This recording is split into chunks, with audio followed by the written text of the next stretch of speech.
Yep.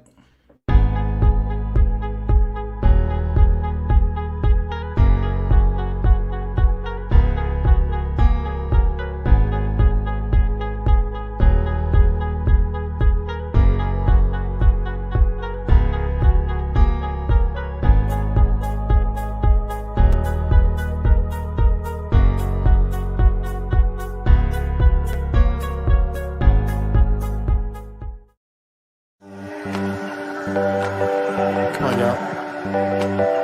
Come on, y'all. Come on, y'all. The slant? Yeah, but isn't this the unplugged version? I don't know. I think it's the unplugged version. All right, Paulie, let's go.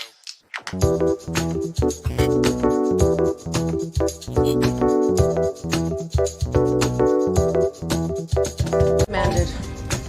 As soon as we're done here. That's better. Looks like you're going to have to reprimand yourself as well. I'm seriously considering it. Where'd I go? Your people are very persuasive. One shot, Captain. Either way, no one's coming to rescue us.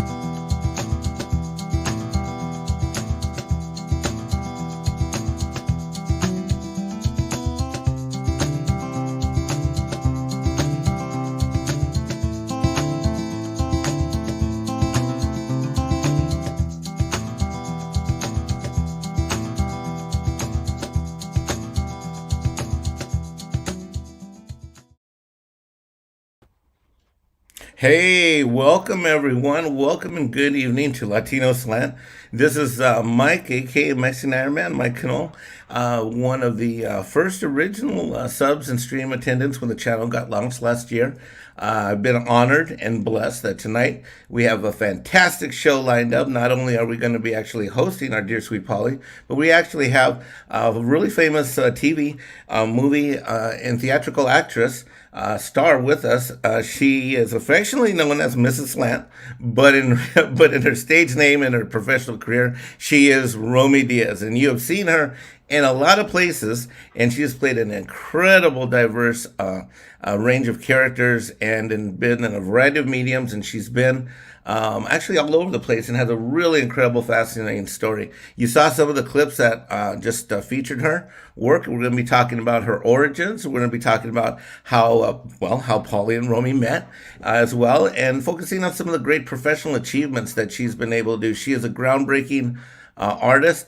I've been a fan of her work for a long time, and then when I found out that that she and Paulie were a couple, I mean, you would have think I coughed up kittens, literally. I mean, because I remember her back in like one of my most favorite movies, Cantante, which featured the great legendary Hector Lavoe, and she played sister and did a great job. And I've seen the movie probably, I don't know, almost 20, 25 times now, something definitely in that range from beginning to end. And so I recognized her when she walked by Paulie one time on the camera, and I was like, nah. And then he mentioned her name, and I looked her up, and I was like, holy bananas. But then again, they say behind every great man, there's a greater woman. Behind every great woman, there's a great man. Or at least an okay dude. No, there's a great man, and that great man is Paulie, and he's done something amazing with Latino Slant. He's brought a channel to the internet, and I always say it over and over again, it's the best new channel and the best new host. And you know what? Right now, tonight, we're starting off with a couple dozen people, which is a great start for Tuesday. I hope we get tons of views. I hope you share tonight's show. Paulie's broken an incredible bunch of new ground, but then so is his most significant better half. And so I'm going to go ahead and bring them and have them join us now into the stream and welcome them to the show and feature them, basically. So, welcome you two. How are you? Hi. Hey, Mike. Thanks so much for having me on. Oh, thank you for being here. And thank you, Paulie. How are you, Paulie? I'm pleasantly nervous. It's funny because... He's super nervous. Is he really? Paulie's one of the coolest cats on the internet. I mean, what with all the hours he spends streaming every day, what's left to be nervous, right? Oh, God. It's just me, Mike. Okay, we'll focus on the two. We'll focus on you first. But Paulie, I want to tell you, I know you don't take compliments too well usually, but I really am impressed as a fan of your channel. I stumbled across your channel. God, it's been so long ago now, but to see what you've done in your philosophy and breaking ground, and in a time when our people aren't even, I mean, Romy's just such a treasure because in a time and an age where a lot of our people aren't on film, aren't on theatrical releases, aren't, in the theater, you're featuring a lot of great talent, artists, music industry as well. And I just want to applaud you for doing the tough work and plowing ground and putting a stake in. And I know you yourself, actually, not many people know this, but you yourself have been an entertainer and actor as well. You want to share a little bit about that before we get into Romy's story? Absolutely not. Oh, But come on. I will say that we never imagined we would be here a year ago. With everything that's happened. So with this extra time, I started Latino Slant to document and to spotlight the culture, theater and film, music, the food, the fashion. And we've barely begun, and so I want to thank all our 478 subscribers. Nice. Yeah. And I want to thank everyone that's in the chat right now. We have some amazing friends. And Yeah. To the people, Mike, that are also watching, that are new to the channel, new to this interface, Clobbering Times and Darth Haster are going to guide you on what to do as far as chatting and all that good stuff. But welcome, everyone. Guys, thank you, Paulie, for doing that. Guys, thanks for being a wrench. If anyone has any comments, there's a few different things I want to throw out there. We do have a bot link if you want to make a tip towards the good work of the show. Everything that goes in certainly is reinvested in future productions. And then if the wrenches can do a great job, I'd love to get Romy's IMDb up. I'd like to get her Instagram up so we can really get her some followers tonight. And I think you guys are going to be pleasantly surprised about her career. I love reading her IMDb. Well, Romy, welcome to the show. Thank you. You've certainly seen enough of these shows, in the house having been done. And it's my honor as a fan of yours and as a fan of Paulie's to be able to host you. And let's just start with how you going back to your earliest memories, how did you, what are your earliest memories about wanting to get started in Hollywood, or how did you stumble into your first gigs? Well, I grew up in Newark, New Jersey, the Brick City. Yeah. Wow, a big Latino Chicano hub. Yeah, not. But, that was the 70s, and my mom was a very conservative, religious lady. And so we went to church, and we did, my very first thing was I did a church play. I think I was about 5 years old. And I completely fell in love with it. And my mom taught catechism, Catholic school. And when I was a child, she used to bring me around. Her kids were probably 10 to 15 years old. And she'd bring me in as a 6-year-old and be like, now say that prayer. And I would memorize it and I would say it. And she's like, see, and shame them. But I found that I could memorize things really well, which has been it's been a great asset to me throughout the years. But more than that, I was attaching myself emotionally to the material at a super young age. So you were able at a young age to become characters and literally let go of yourself and kind of assume those kind of persona, right? Yes. And it was sort of my, as a kid, what are you going to be when you grow up? I'm going to be an actress. I'm going to be on TV. I'm going to be on stage. And everyone kind of laughed and whatever. And then I was 12 years old and I went to my parents. My mom was ironing in the kitchen and my dad was finishing up dinner. And I was so nervous. I was about to just pee myself. Wait, how old were you? 12? I was 12. Okay. And I said, I have to talk to you guys about something. And my mom stayed, ironing. And I said, I want to audition for the Performing Arts High School.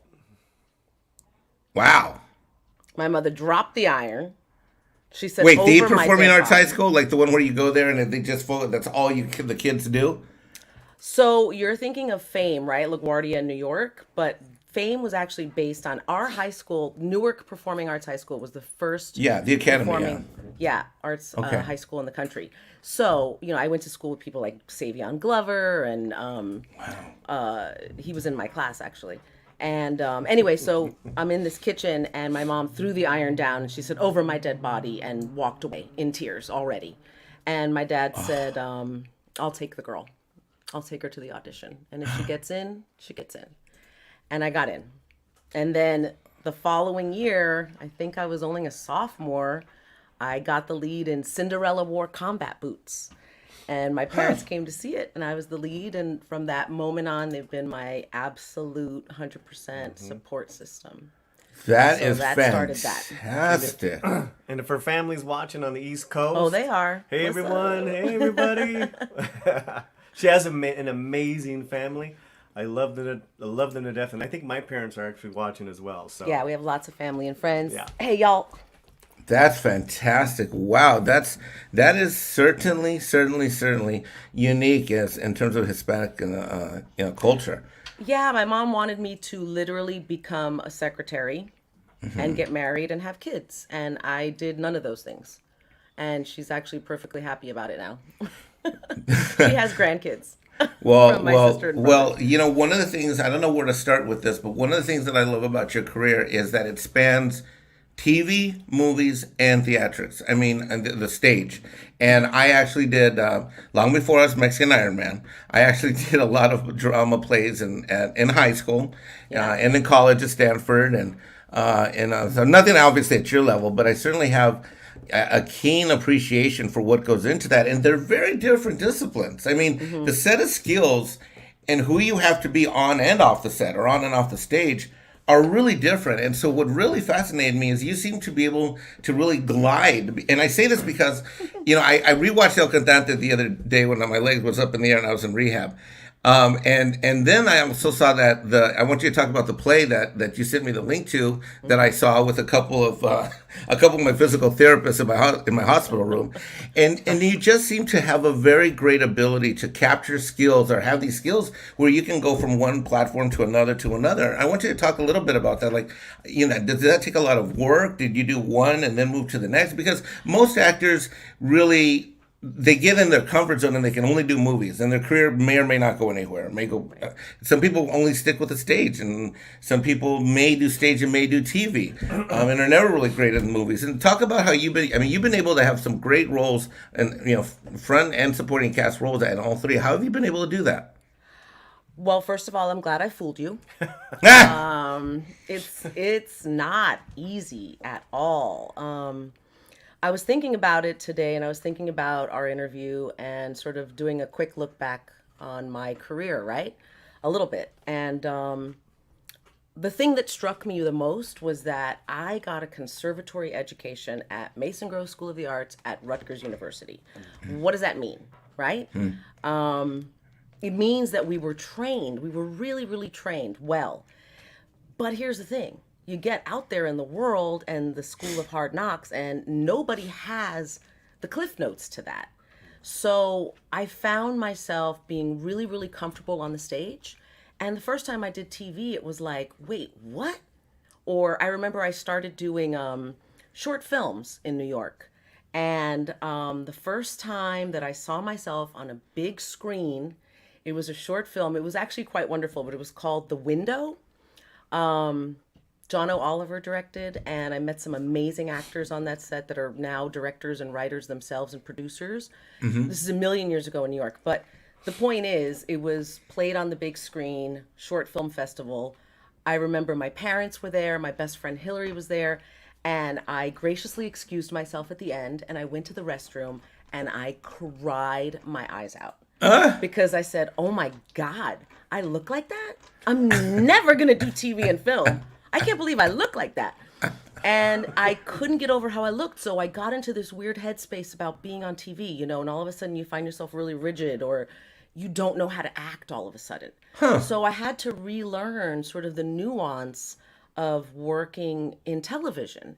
And I'm trying to answer your question really concisely here, but No, really you're doing a great job. No, go ahead.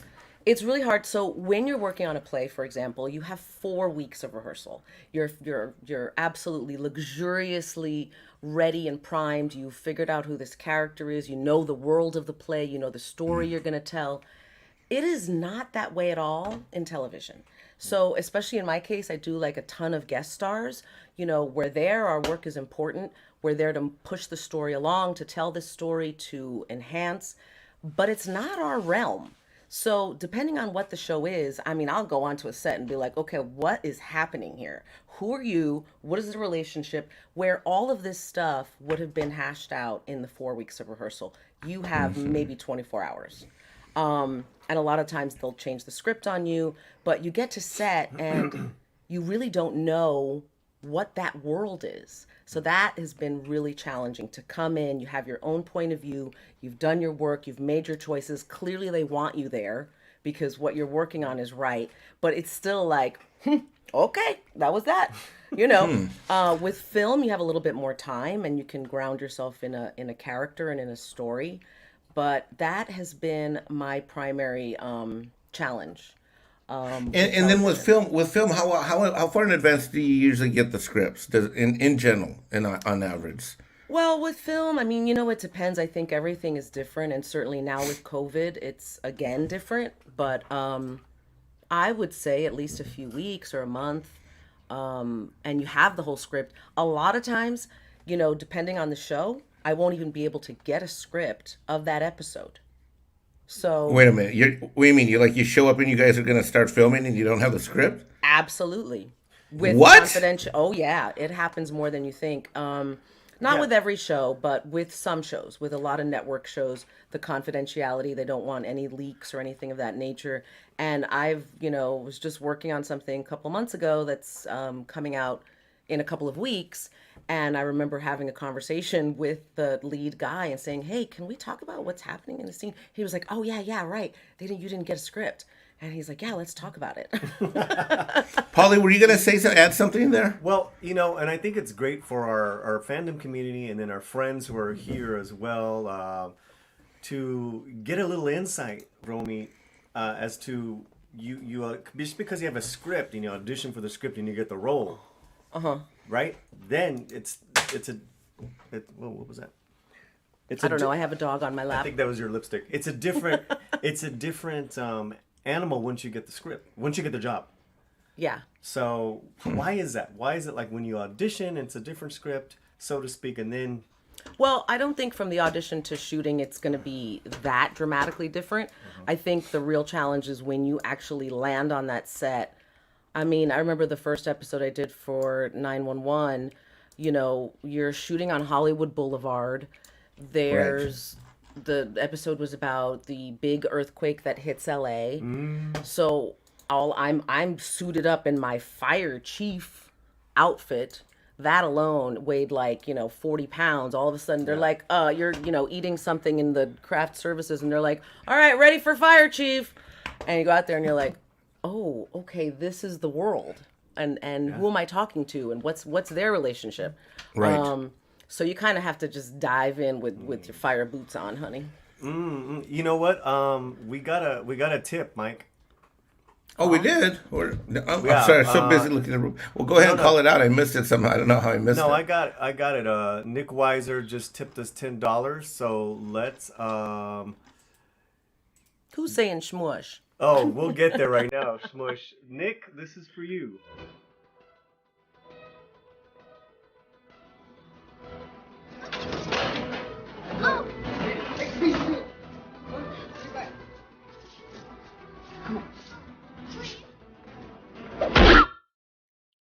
All right. Nice. Nick Weiser says, just cuz. Thank you for the tip, What's Nick. up, Nick?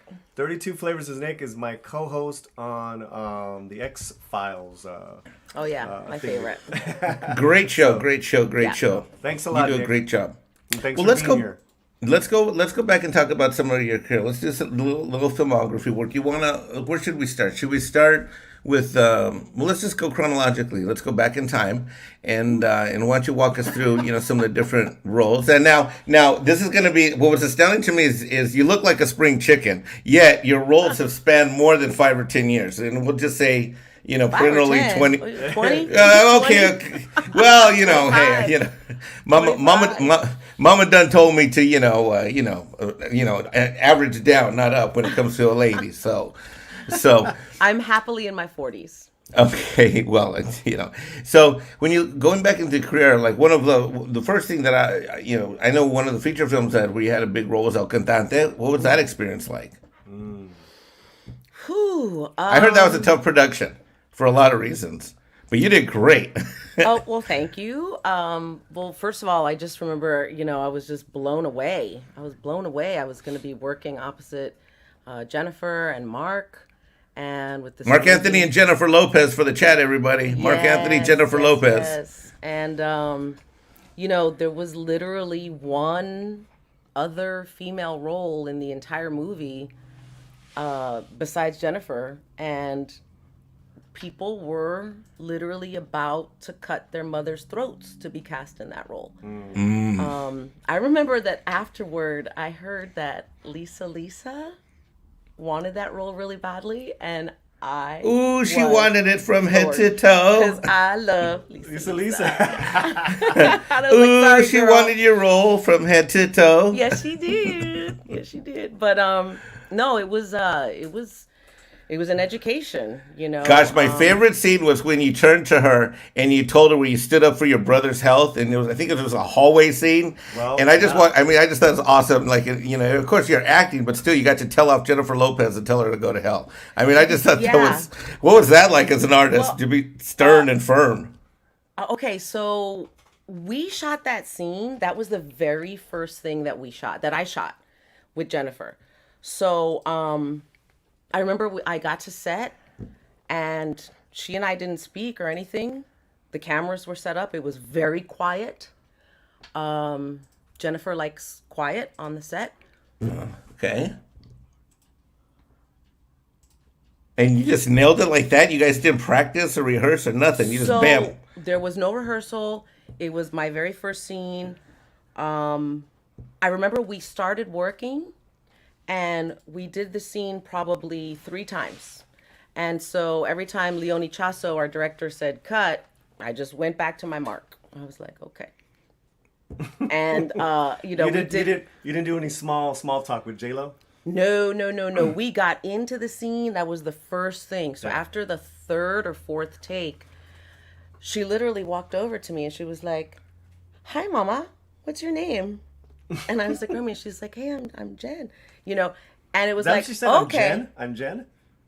I don't remember if she said Jen or Jennifer. I don't remember. She didn't say I'm J-Lo, though. No. She said she was Jennifer, I believe. But anyway, the point is that we just started working. And then it was like, oh, okay. She was like, all right. She also was producer on that show. So she knew she was part of the casting process, I'm sure. So, we have Romy's Instagram page, and we got a little scene from that. So why don't we bring it up? Yeah, let's bring it up. Right. I rewound it. I got to be Romy. I rewound it like 3 or 4 times when I was watching the movie again last month. And here we go. Yeah. Hell yeah. Hey, I love strong Latinas. We got another tip. And this comes from Romy's best friend, Drew. Hey, Drew. What's up, babe? Drew, for $20. Drew, you're going to get a double tip. Here we go. We're going to do the guitar shred and then the That's grito. almost $1 per year that we've been best friends. It's been like 25 years. All right, Drew. Thank you, Drew.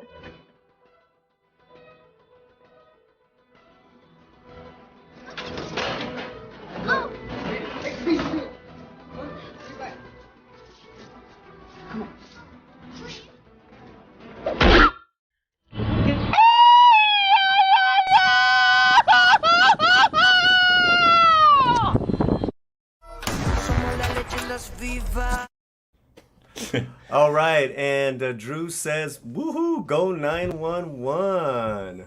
Wow. Thank you, Drew. That grito is everything. Yeah. Well, and despite popular opinion, that is not me. That was not Paulie who filmed me. That was not me. So Hey, so let's talk about before I move on to another work. What are your favorite film projects that you've worked on? I mean that was one of mine of yours. But what are some of the other film projects? Oh God, you know what? I'm sorry. I'm sorry. So Drew tipped, and he actually said, "Get it, girl." Yes. All right, "Get it, girl." And Afterglow, we got a bunch of tips. So why don't we just wait on that, and then we'll just continue with Romy. Sorry about that. Yeah. We'll do all the tips at the top, closer to the top of the hour. Go ahead. Go ahead, Romy. So, in terms of film, I've done more television and stage actually than film. I mean, El Cantante was a pretty big one for me, and nobody knew who I was. Basically, I didn't have a PR agent. I was some girl in New York, and I just went back to bartending after it was done. And then I took about 10 years, and I did about 9 years, and I did theater all across the country, regional theater. Wow. Well, talk to us about that. What were some of the plays that you did and cities you went to? And It was life-changing. I did Anna in the Tropics, Nilo Cruz, Pulitzer Prize-winning play. I did a beautiful play called The Clean House in Denver that then sparked like 4 more plays that I worked at in Denver. Was Pedro in that? Pedro Pascal? Yeah. No, he wasn't in that production, but we worked together in Colorado. So fandom. Yeah. Romy has worked with Pedro Pascal from The Mandalorian. That we love, hate. Not him. Well, No, anyways, we love him. We love him. I've known Pedro for 25 years. He's wonderful. Yeah. And I've worked with him. I've heard he's hilarious. Oh my God, yeah. I hope he gets to do some more comedy because he's a funny guy. Yeah, I heard he's like absolutely funny. So those are some really diverse plays. So I mean, they're definitely not just say Hispanic roles type of. I mean, those are some really powerful plays that you did. I mean, there's some real powerfully written playwrights there that are very well accomplished. I'm a huge fan of Nilo Cruz, of Luis Alfaro. I've gotten to play Cuban, Mexican, I mean, all kinds of stuff. And that is the beauty of the stage. But what was I saying? So it took like 9 years or so and just did theater regionally. I mean, I worked in so many places, Seattle Repertory, Denver, Florida, Atlanta, doing just some great work. And ironically, I worked with Jose Cruz Gonzalez on a play called Sunsets and Margaritas at the Denver Center. And it turns out many years later, and from across the entire country, Jose Cruz Gonzalez was one of Paul's mentor playwright teachers that Paul knew in college. When I was Wow. As well as Luis Alfaro, and he is the playwright of Oedipus El Rey, which was the play that I did. I did the world premiere at the Magic Theater in San Francisco 11 years ago, and it changed my whole life. It was the impetus for me to move to LA. So I met Well, let's Paul. talk about that play because Yeah. I mean, I found the script was incredibly powerful, innovative. Gosh, I mean, the word creative doesn't do it justice. Yeah. It really grabs you.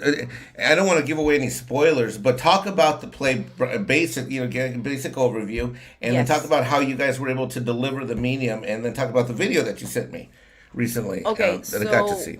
A lot of people actually don't remember the story of Oedipus. So Luis Alfaro is a Mexican-American playwright here in Los Angeles. He has taken these Greek tragedies and adapted them into a modern Latino society. So the story of Oedipus, if we do remember or don't, right, is like it is the number one taboo in our culture. Oedipus falls in love with his mother. Yep. And marries her. Yep. And he's destined to kill his father, right? Yep. So as much as he tries to avoid his fate, he cannot avoid his fate. And the beautiful work of this adaptation by Luis is that he puts this here in modern times in LA and deals with Oedipus coming out of prison. We talk about the recidivism rate that's happening in our country with our brown brothers and sisters. And so he puts Oedipus, this Greek tragedy, into our modern society. And let me tell you, it is powerful. Exactly. Ladies and gentlemen in the chat, the way I felt it, Romy, I was so happy when you sent me that because here's how I felt it. I felt that it was certainly Oedipus, meets American Me, meets sort of a classic Broadway play that we would see in New York. In terms And of it was in New York. It was at the public that's theater. where. Oh, it was okay. And then to see it, the way that all of you were able to do it, I think you were, I guess, 5-6 feet apart, and the microphones and. Oh yeah, this is the filmed version that we did for Yeah. the Center Theater Group in collaboration with the Getty.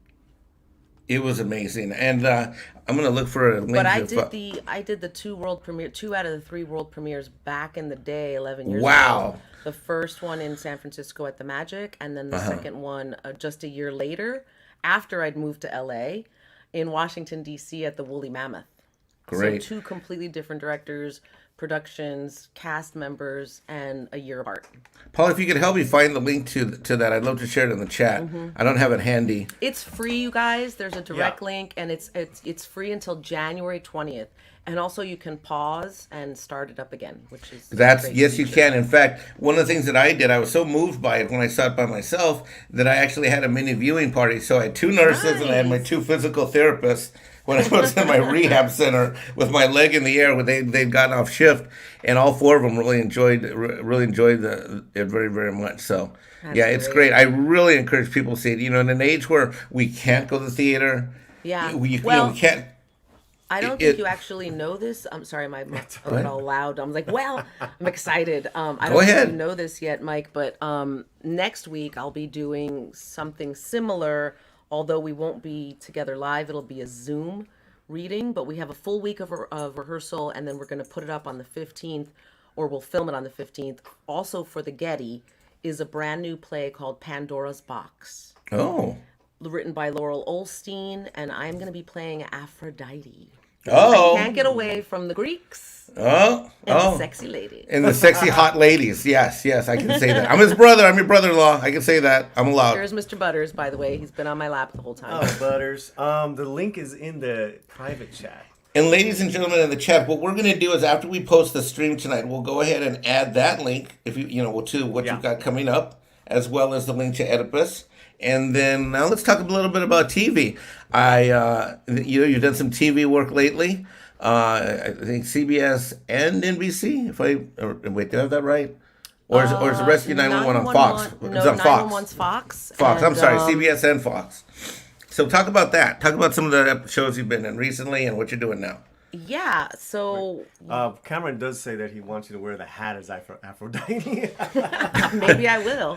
I love Hail my the hats. We love our great Cameron Pasha, 7'2", great writer of Hollywood, great friend of the Producer. Phantom Menace, wonderful supporter of the Slant, and a great Thank you, supporter Cameron. for a lot of shows. A wonderful guy, high on talent, high on humility, and he's a wonderful soul to have around the Phantom Menace. Great seeing you, Cameron. Anyway, long, Romy, talk about Cameron. some of the So long, shows Cameron. from CBS and Fox. Okay, so we also have FX in the works, actually. Right before COVID hit, the beginning of last year, and well, it was actually March 9th and 10th, I believe was my last work day, I wrapped up an episode for Snowfall.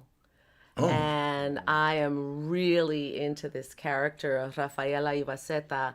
She is the chief deputy officer of the CIA on the Mexico side. Oh, slamming. Yeah, Rafaela. So I think I talked to my manager today actually, and we think that episode will air on March 8th or March 3rd once the season comes back again. Yeah. What you guys need to do is subscribe and follow her on Instagram, and we will keep you up to date. Awesome. Yeah, because you got a couple of shows coming up. Yeah.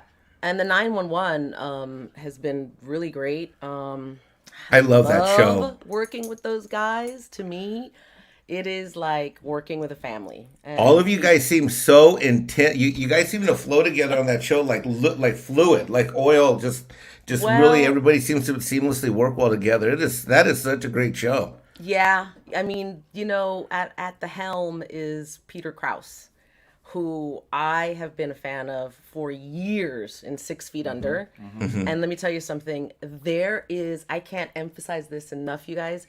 There is no greater gentleman in this Hollywood industry than Peter Krause.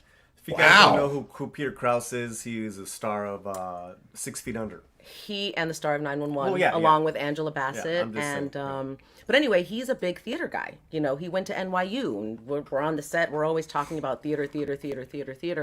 Aisha Hines, also NYU, also theater. Oliver Stark, you know, English guy. So Definitely. all of you have that similar discipline, that hard work, the intensive training, the same skill set. So that's one of the reasons why it seems like you guys come together like it's almost like you all come from the same team type of thing. Like it's like watching the Kansas City Chiefs play. You know, when they're unbeatable. You know.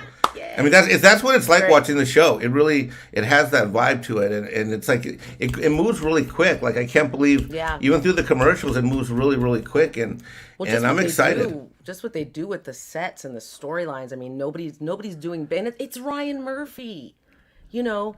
I mean, of course, it's going to be amazing. It seems like there's a lot of cameras around you guys. How do you guys manage that? I mean, you just stay in your own persona and kind of just play out your lines and just ignore the cameras? Because it seems like sometimes they'd be so intrusive. The sets are so huge and so overwhelming that literally, I mean, I literally will just find Peter's eyes or Aisha Hines' eyes and just be like locked in.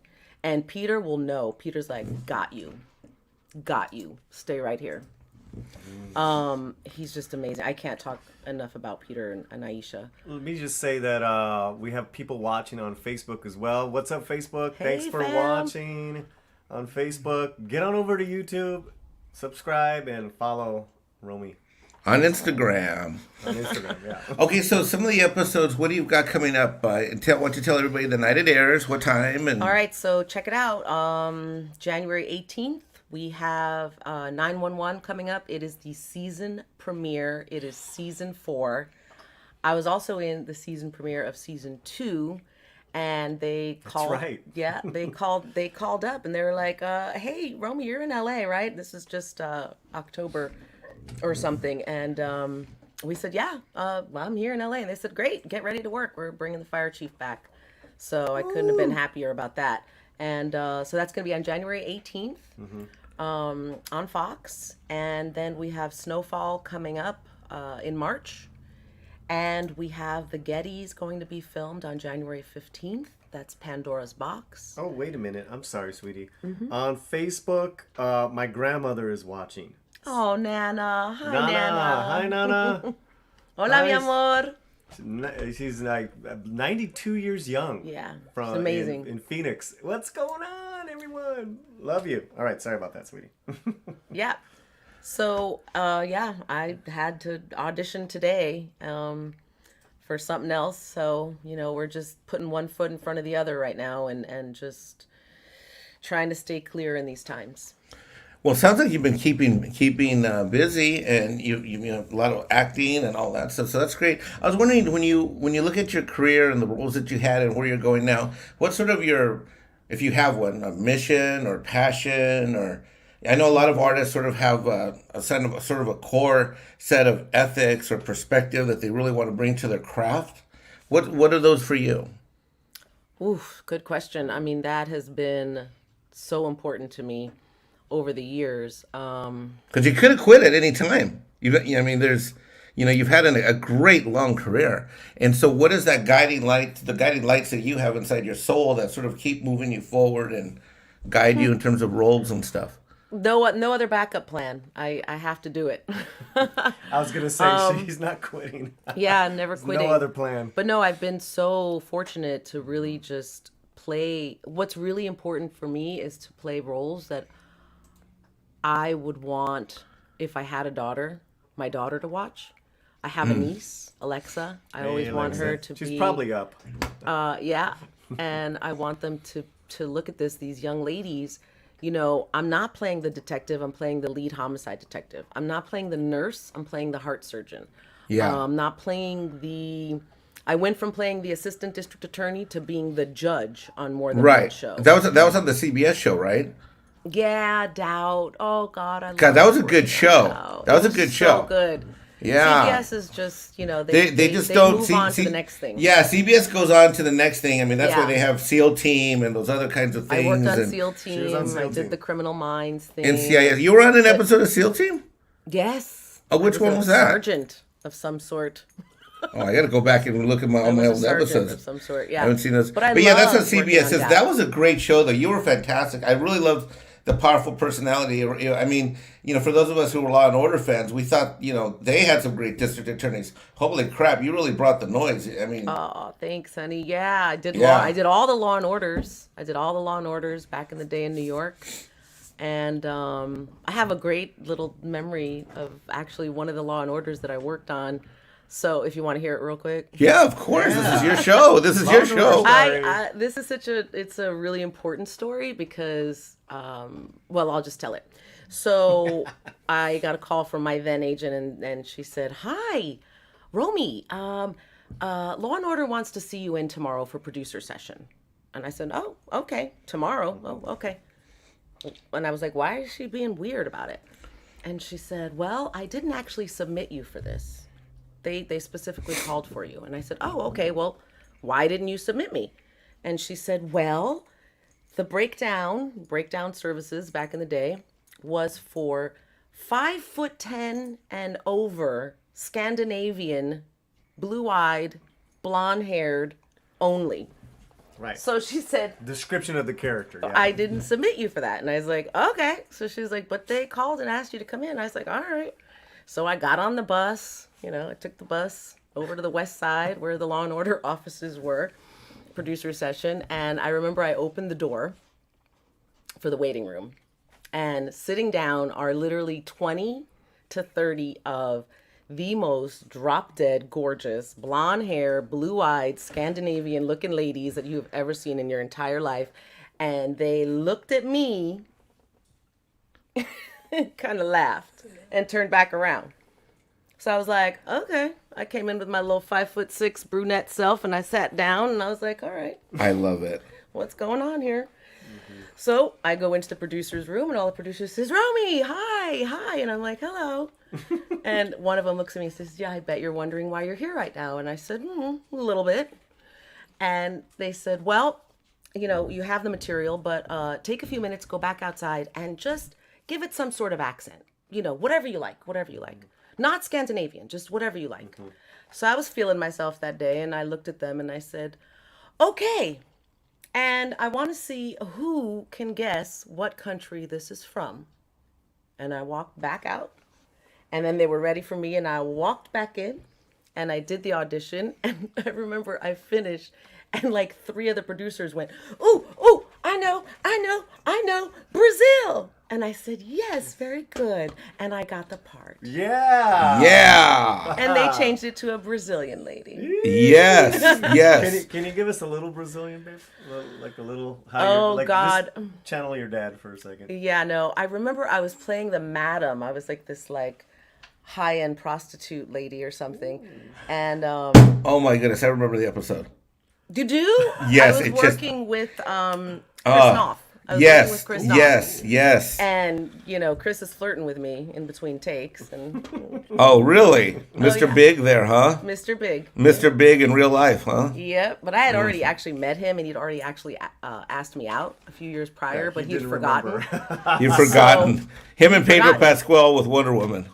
So I remember he was like, and at one point I said, "Well, we've actually met before, Chris," and he's like, "We have?"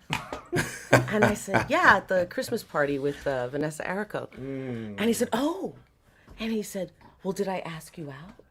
And I said, "Yeah, you did actually." And he said, "Well, what did you say?" And I said, "Well, if I'd said yes, you'd have remembered." Oh, yes, right. Yeah. But anyway, right. so. All right, we need to hear the accent. Come on. Oh, I remember I was talking about he asked his uncle to pay for 2 hours. No. That was one of the lines. But anyway, I love that story, and I love to share that story because listen, You took an they made entire pink- room of hopefuls Yeah. out. of Thermonuclear. gorgeous models. See, you guys, this is great insight for fandom people and for anyone that's entertainment. They love to see the stars or whatever. It's that final, the second call, the callback, where you're in there just with producers. That room in itself is a performance. getting the role is like, great, okay, I got it. I mean, it's just So basically, what you're hard. saying, Paulie, what the two of you are saying is that you flipped the script, and instead of you being stressed out about getting interviewed, what you were able to do, Romy, is you said, okay, I'm going to create this, and I'm just going to flip it. And because then none of them can compete because they're all the same. And frankly, any one of them could get the part, and none of them become unique. And that's how you made yourself unique instantly. And also it's really good to know that a lot of times, these writers in the writing room or the producers or whomever, they don't know exactly what they want. I cannot tell you how many auditions I go on that is either Afro-Caribbean, some sort of Latino, some sort of this, anything except white. And so we just get piled in there and they don't know. So you've got to show them you're what they want. Oh, Romy, welcome to the Fandom Minutes, a world where the producers have no idea what they want and no idea what they should do. Oh, good God. If only Romy could save us in the Fandom Minutes and Star Wars, I would love to do some action stuff. Wow. I just want to say to my aunt Yolanda in Arizona. Aww. Hey, thanks for hanging out. Hey, let's take a quick 2 or 3 minutes. Paulie, real quick, let's go to the top if you could. And why don't you run through all the super chats and then we'll wrap up the show and talk about some of Romy's, and then we'll talk about how you two met. But let's hit the chats real quick, if you don't mind. You want to hit those real quick, Paulie? I think there's you want to hit the chats or you want to hit the... I'm sorry, the super chats. The super chats. Okay, the tips. So the tips we got that we have not given shout outs to as Bandido gets up. Go ahead, babe. Oh, nice Come jump. on, Bandido nice Saucedo. Okay, so we just it's actually a couple, but we're gonna go back. Afterglow tipped $15. Woohoo! Go 911. Thank you, Afterglow. Dave Bob. Hey, Dave Bob. Dave Bob tipped $5. I'm teaching Mexican Ironman how to talk Southern. I'm a natural. LOL. Rosetta Stone by Dave Bob. Now hiring. Nice. There you go. If she needs a Southern accent for a role. Well, I'm working on it for South Carolina because I'm fixing to move out there, Romy, and I don't want them to think I'm not a local boy, even though my skin is darker than mahogany. Yep, all you gotta do is just ease up on it a little bit and just talk a little slower. And the great Eric K is tipped $20. Woohoo! Hail to the beautiful Mrs. Slant. Sorry, I am late. What's up, Eric K? All right, let's play some tip music, shall we? Thank you, gracias a todos. Here you go.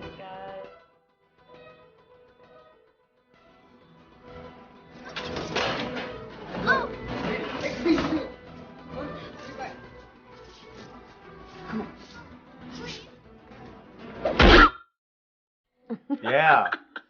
Yeah. All right. This is Bandit, everybody. Hi, Bandit. Now, how many of those do you have? I mean, you mentioned you don't have kids, but it looks like you got a few kids there. How many? Yes, we got 2 new boys, brand new babies that we rescued from a backyard in San Bernardino, covered in ticks and fleas, and they didn't even have names. And they are the best ever. This is Sweet Bandit, and he's only 8 months old. And then we have Mr. Butters, who's probably around 2 at my feet. They're never far behind. But dogs are the best. Animals are the best. Yes. Now, how did you two meet? I'm getting pounded here on Twitter on private direct messages. When are you going to ask? So how did you two meet? I got to ask because I got 14 people that pounded me here. Well, I wasn't living in Los Angeles at the time. I was actually living in Austin, Texas. I'd been there for 10 years or so, and I was in town visiting family just for a short weekend. And I had a chance to see an old friend, and my old friend was like, "Yeah, we're at this bar, celebrating my friends." It was my birthday weekend. And I was like, "Okay, I can come out, but I got to go take my dad out for dinner afterwards." So I went to go see my friend I was trying to, reconnect as a friend with as well. And I was talking to her, and the birthday girl wasn't there. So I got to the place, and it was an outdoor, real nice outdoor patio. West Hollywood. And I was talking with this mutual friend, and she was in the restroom. So she literally came back. There's 2 things that happened, right? There was photos taken of me and my friend to when I looked and saw Romy. I have those photos. Yeah. And it was a thunderbolt, and it was the shortest dinner that I had with my dad because I had to get back. Okay, but you have to back up. Okay, all right, It took him, he's supposed to be there hanging out with his female friend, whatever, who I was. I knew there's a backstory. No, not in that way at all. No, they were like old family. Friends, it was like family. Old friends. But I was in the restroom. I came out and I saw him, and he was like, "Dirt." Wait. Hold on. Rewind the tape. Do that noise again. He was like, what? Dirt. And it took him like all of 5 minutes to be like, so what are you doing after this? Yeah. And I was, Oh, wait a minute. He immediately went into Rico Suave mode? Oh, yeah. yeah. He was like, I've got to go take my dad for dinner, but really quick dinner, really quick. And then, Yeah, he's just my dad. yeah. And then he's Yeah. like, good. Can I take you for a drink later? And I was like, sure. So I remember I went home and I took a nap because I'd had lots of mimosas by that point. And I was like, oof, if I'm going on a date, I better go take a nap. And I think I was still a little sauced when I woke up. I'm pretty sure. It was my birthday weekend. Hey, you know what? I'm sort of getting the vibe of the Godfather movie when Michael Corleone sees his Italian wife out on the, she's picking flowers. And then he says, it hit me like a thunderbolt. That was the same word that, My father. In the script, that's the same word. When I asked my dad how he met my mom, my parents just celebrated 56 years of marriage. Yes. Okay. Thank God. But she was hanging clothes up on the clothesline in the village. And there happened to be a dance that night. And he asked her to the dance. So remember I asked my dad, well, what was it about mom that made you ask her and not any of the other women, And he always jokes, she was the only woman in the village. But that's not true. My mom has 9 sisters. I just want we'll get back to this, but I want to give shout outs to people in Facebook. Johnny Ramirez says doggies, and our cousin Joshua. You guys are so caliente. The ice is literally melting. Joshua, Cynthia. Oh, hi, Josh. Hi, Josh. And so yeah, we have the entire everyone in the like from the East Coast to Texas to Arizona. Thank you guys so much. Yeah, it was, and we had a great date. Listen, I was 3 months into sobriety, so even though I took her to a bar, I did not break it. But I got her with my wit. Yeah, and we had to do 9 months of long distance after that night because he was in Austin and I was in LA, obviously, and so I'd go there and he'd come back and then after 9 months I was like, well, would have had a baby by now. We got to figure this out. Like, is this happening? Like, can we live together? Then we'll know because it was always vacation time. Ooh, I'm going to Austin. Or he's coming to LA. It's gonna be so much fun. So I was like, let's get to the hard knocks here. Good job. Good job. This woman here next to me has been nothing but about what's our day to day. Stop living in the fantasy land, Paul. Right here. Amen, Romy. Woo! Oh, that's Bandito. Bandit. Look, it's little Latino Slantito. Yeah, this is Bandito Saucedo. I love it. Or also known as I love it. Well, you guys are a great couple. So, is there anything as we, Paulie, real quick, just what are some of the big highlights you have coming up for the show in the month of January and in 2021? What are some of your goals for the show, and who do you got coming up? Well, the goal is the same, right? Is to keep, letting people know that we're here. I say hands down, it's the site, the destination place for Latino content, entertainment, as far as interviews with great talent such as Romy, to Nina Diaz, to Andy Vargas performing on our channel, to movie reviews, music reviews, and it doesn't stop. I just get this, guys. Cobra Kai is really big right now. We're Cobra Kai fans. Love that show. Bobby Hernandez and his buddy that was in the first scene of season 3, they're coming on the show.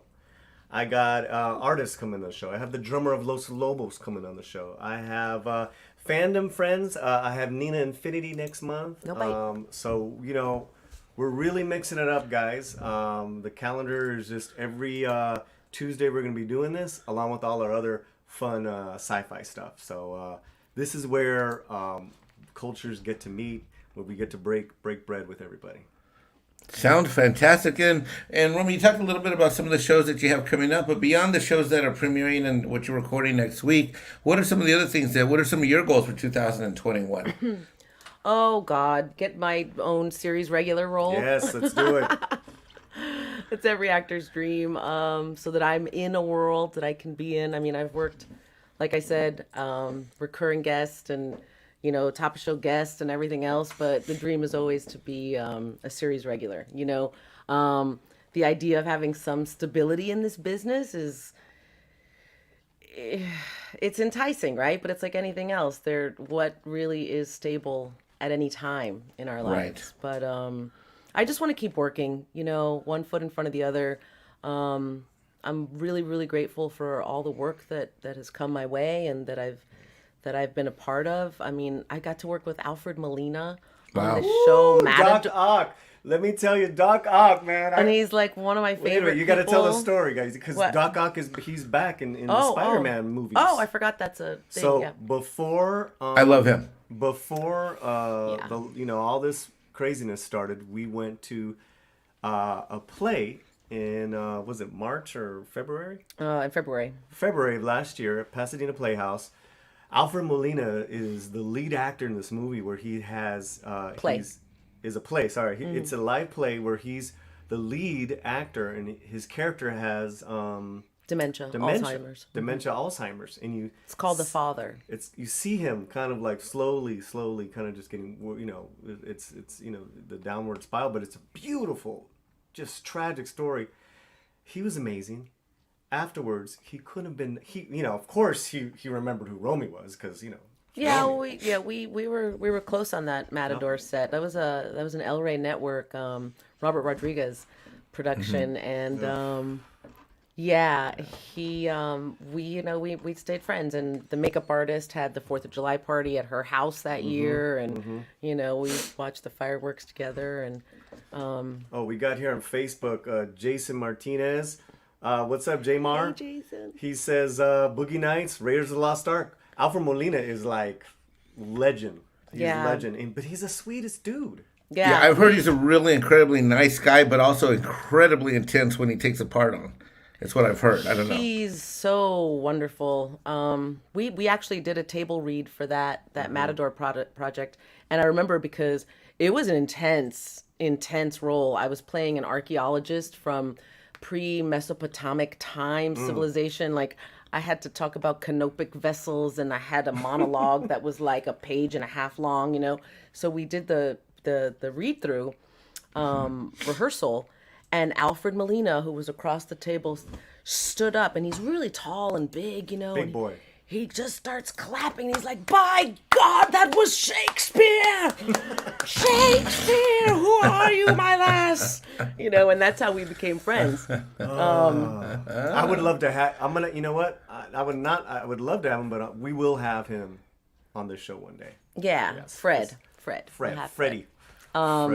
But yeah, just so anyway, all that to say that I've just been really grateful for, all the experiences. I just wanted to keep going. I mean, we don't retire in this business. I don't think. I want to be like the Dame and be acting in my 90s, hopefully. So that's the goal. Wow. All right. Well, thank you, my thanks to the two of you. Thanks to everyone in the chat. Thanks for those who contributed. Love you guys. We're going to definitely have all the links. We'd love to see if everybody can share tonight's video with friends, share her work, follow her on Instagram. Romy, it's been a great pleasure having you on Latino Slant. Paulie, thank you for the honor of being able to interview you both. Happy 2021. Health, wealth, and abundance. Yeah, and gratitude. All right. Good night, everyone. Good night, you two. Bye, guys. All right, Thank you. We'll take you guys with some music out. Peace out, everyone. Come on, y'all. Come on, y'all. Come on, y'all. The Slant? Yeah, but isn't this the unplugged version? I don't know. I think it's the unplugged version. All right, Paulie, let's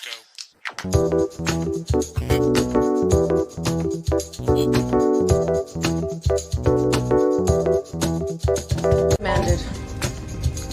we're done here. That's Looks better. like you're gonna have to reprimand yourself as well. I'm seriously considering it. I go. Your people are very persuasive. One shot, Captain. Either way, no one's coming to rescue us.